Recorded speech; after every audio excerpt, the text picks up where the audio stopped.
Hi all, welcome to today's session. The three major decisions that are taken by a finance manager are investment decision, financing decision, dividend decision. Investment decision, they are basically called the capital budgeting decisions taken by a firm. This decision relates to careful selection of assets in which funds will be invested by the firms.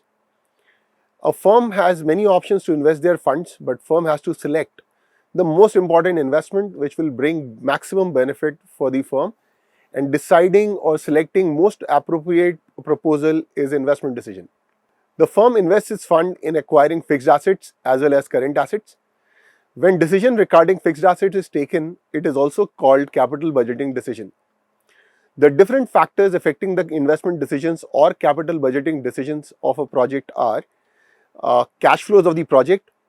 Whenever a company is investing huge funds in an investment proposal, it expects some regular amount of cash flow to meet day-to-day requirements.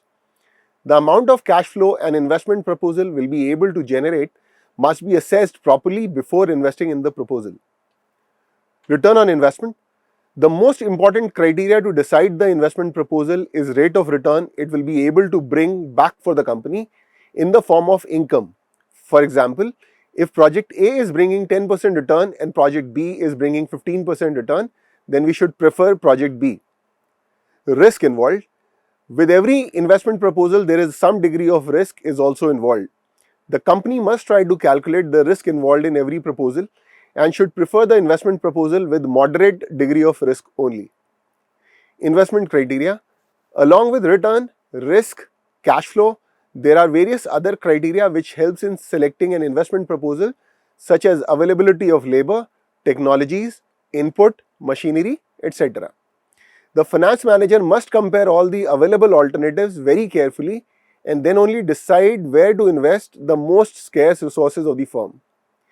Investment decisions are considered very important decisions because they are long-term decisions and therefore are irreversible, means only once they can be taken and it cannot be changed. They involve huge amount of funds. They affect the future earning capacity of the company. The second most important decision taken by a finance manager is the financing decision. Financing decision is also a very important decision which finance manager has to take, is to decide the source of finance. A company can raise finance from various sources such as by issue of shares, debentures, or by taking loans and advances. Deciding how much to raise from which source is the concern of financing decision. Mainly sources of finance can be divided into two categories: owners' funds and borrowed funds. Share capital and retained earnings constitute owners' funds and debentures, loans, bonds, etc. constitute borrowed funds. The main concern of finance manager is to decide how much to raise from owners' funds and how much to raise from borrowed funds. While taking this decision, the finance manager compares the advantages and disadvantages of different sources of finance. The borrowed funds have to be paid back and involve some degree of risk, whereas in owners' funds there is no fixed commitment of repayment and there is no risk involved.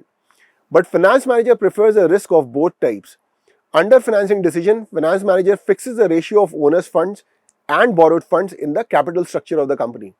While taking financing decisions, the finance manager keeps in mind the cost of raising finance from various sources and is different, and finance manager always prefers the source with minimum cost. Risk associated with borrowed funds should also be assessed.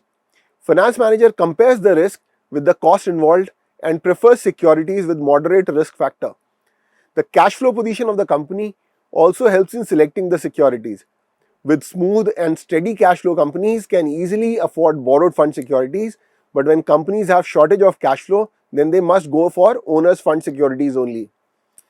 If existing shareholders want to retain the complete control of business, then they prefer borrowed fund securities to raise further fund. On the other hand, if they do not mind to lose the control, then they may go for owners' fund securities. Flotation cost should also be considered. Flotation cost basically refers to cost involved in issue of securities such as broker's commission, underwriting fees, expenses on prospectus, etc. Firm prefers securities which involve least flotation cost. The third decision taken by a finance manager is the dividend decision. This decision is concerned with distribution of surplus funds. The profit of the firm is distributed among various parties such as creditors, employees, debenture holders, shareholders, etc. Payment of interest to creditors, debenture holders, etc. is a fixed liability of the company. So what company or finance manager has to decide is what to do with the residual or leftover profit of the company.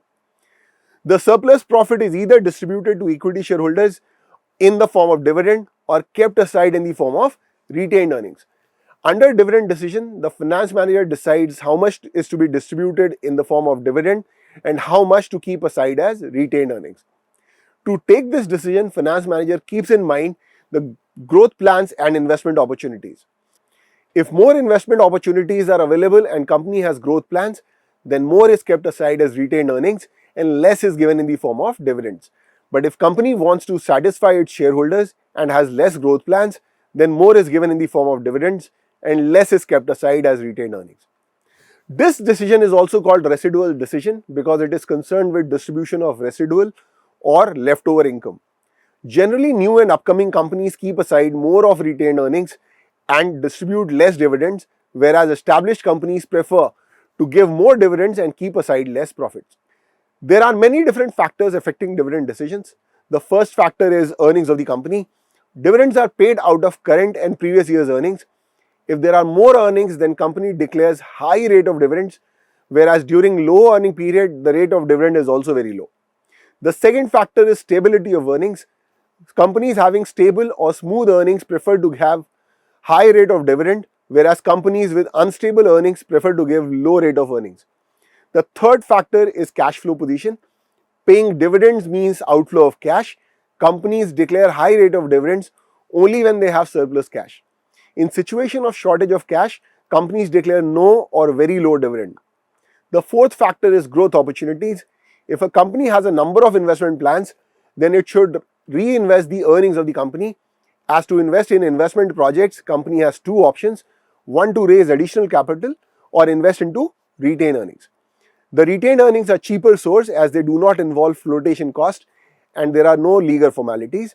If companies have no investment or growth plans, then it would be better to distribute more in the form of dividends.